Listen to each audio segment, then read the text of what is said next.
Friends, welcome back to my new vlog guys. તો અત્યારે આપણે વાગ્યા છે 5 અને ચા પી લીધી છે અને આ જો ભેંસ બરાડે ચડી છે. દેખો દૂધ કાઢવાનો ટાઈમ થયો છે એટલે બોલાવે છે.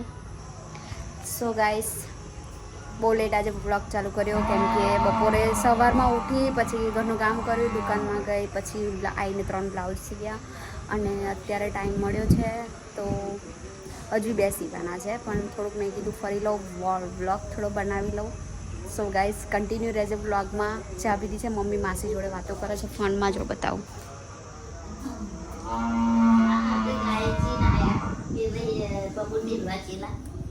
દેખો સો ગાઈઝ કન્ટિન્યુ રહેજો વ્લોગમાં.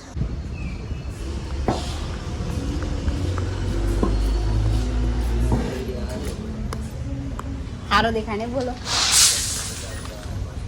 એમ શું ફૂલાડો કાગડા જેમ ફૂલે છે. સારો દેખાય કીધું છે એટલે વધારે ફૂલી જશે.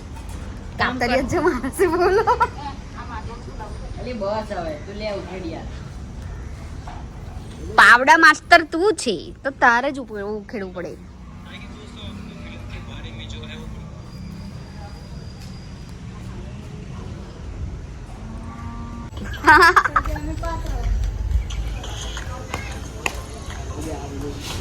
ભેંસો માટે ન્યુ હોમ તૈયાર થાય છે.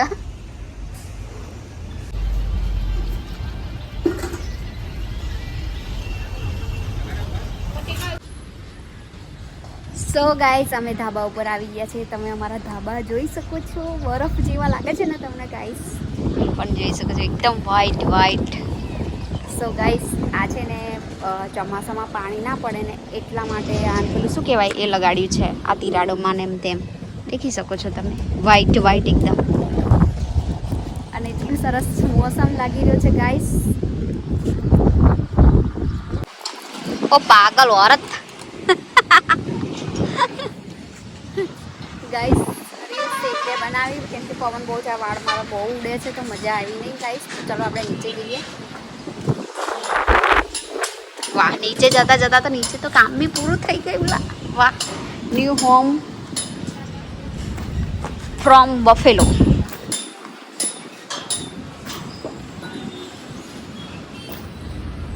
ये सवाल છે આદરી મારો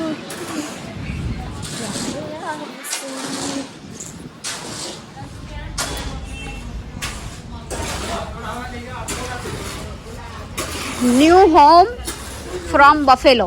બરાબર ને? બફેલો કે બફેલો નહીં તો 10 રૂપિયા લઈને જાણ કર મગ લેતા બફેલો આવો જैसे नहीं रखतो પણ જરી તો અરે મેં બફેલો કે તાકે તબેલો કે પહેરવાની જતા કોઈ જાણે મે નહીં જો ભેંસો અરે હું અંગ્રેજીમાં બોલું છું કે ભેંસો માટેનું હાઉસ એટલે ન્યુ હોમ ફ્રોમ બફેલો એમ કે તબેલો કે ગુજરાતી તો તબેલો જ કહેવાય ને, ગામડા તો તબેલો જ કહેવાય.